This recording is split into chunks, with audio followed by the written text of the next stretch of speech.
Okay, welcome to Chapter 6, Radian Measure and its Applications.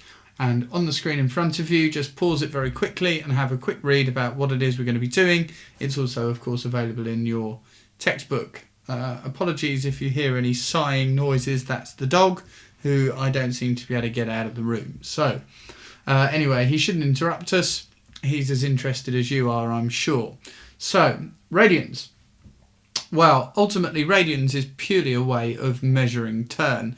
It's exactly in that regard the same as degrees. It's just a different size measurement, where 1 degree, you know, or 90 degrees, you know, is a quarter turn. We'll be looking at what 1 radian is and what 3.14 radians are. There's a clue there. I'm sure you know what 3.14 is also known as, or what it's an approximation of. Now, let's have a look here to start off and give you an idea of what 1 radian is. 1 radian is the angle that is formed here when we make a sector in this circle where the arc length is the radius.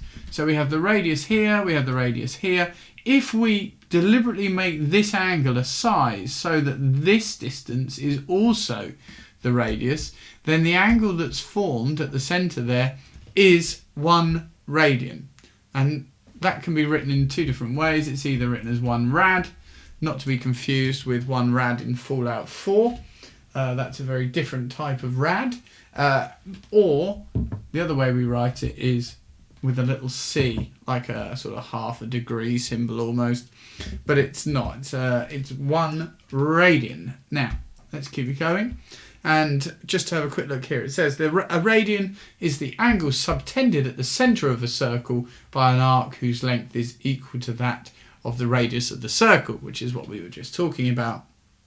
And we can just have a quick look at some other facts about, if we're going to say that that is 1 radian, then we can think about some other facts to do with radians and circles.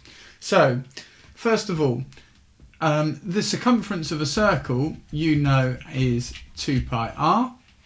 So what does that mean? Well, that means if we had already said that we were going to form an angle here so that we have the radius is that distance, then we can fit 2 pi of them in all the way round, because it's 2 pi times the radius.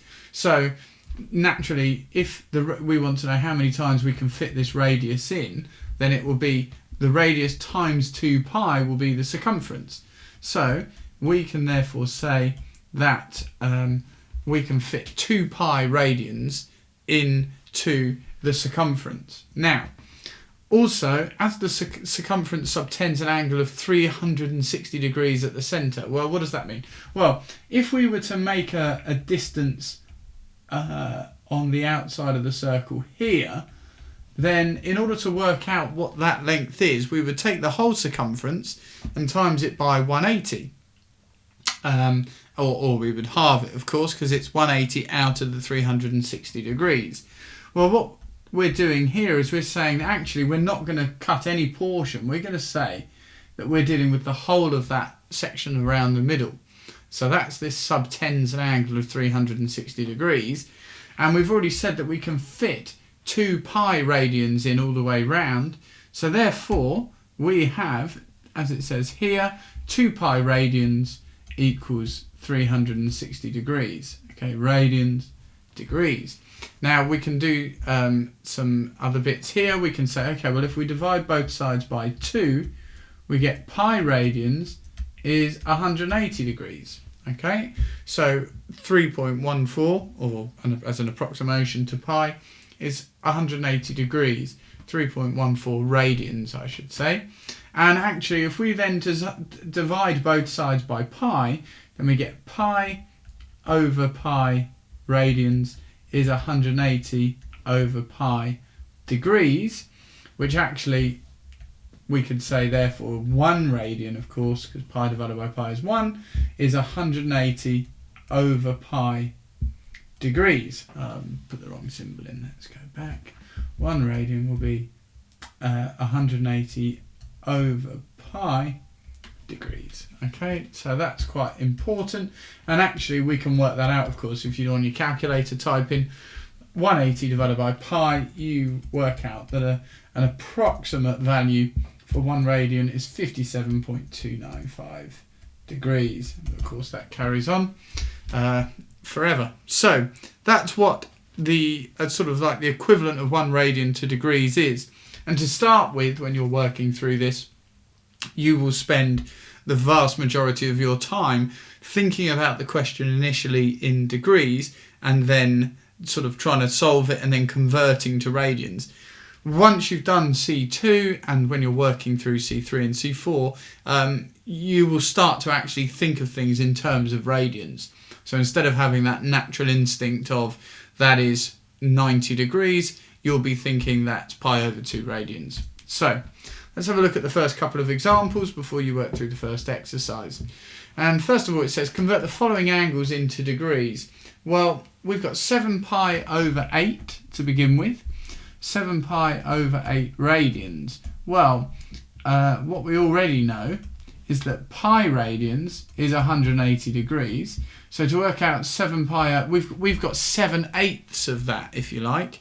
7/8 times pi.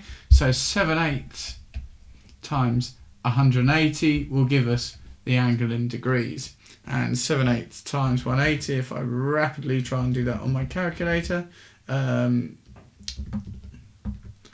gives us 157.5 degrees.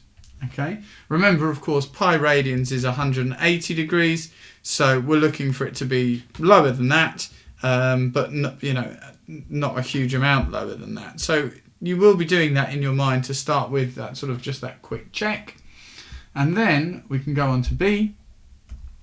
4 pi over 15 radians. We'll work with exactly the same principle, and we'll start by saying, okay, well the pi radians is 180 degrees, so we want 4/15 of 180 degrees, which of course of means times, beans means Heinz, so we can do 180 times 4/15, which is 48 degrees.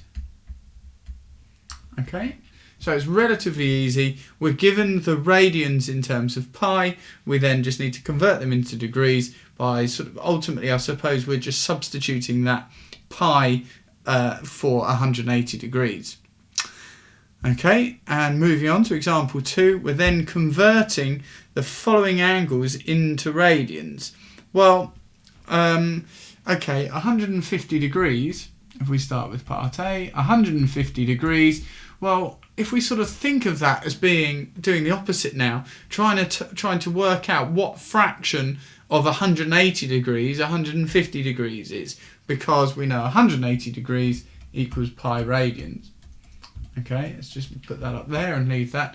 So if we've got 150 degrees, well, we want to sort of try and decide what fraction of 180 150 is.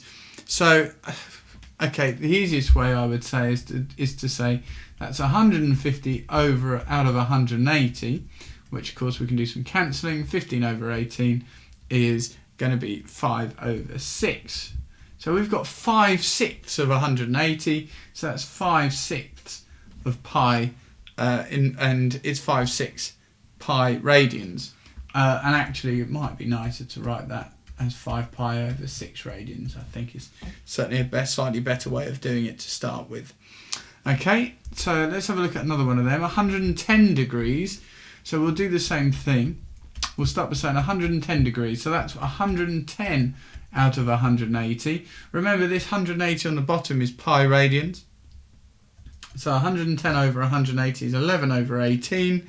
So that's 11 over 18 pi radians. And again, we'll do it into that nicer format. Okay, 11 pi over 18 radians. So that starts you off. It's now a sort of a getting used to sort of exercise 6A. It's relatively quick and easy. The one thing I will just tell you, and I've actually got my Sharp calculator in front of me, you do now need to be very careful about which mode you're in, and we go into this a bit more later on. But let's just for a second just think how we get into radian mode if and when required. I think on your in this exercise there is a question where you need to be in radian mode, if I remember correctly. So on a sharp calculator you press setup. Let's write this down so you can see it. The setup button. Then you press 0, which is that's the DRG button, and the DRG stands for degrees, radians, gradians.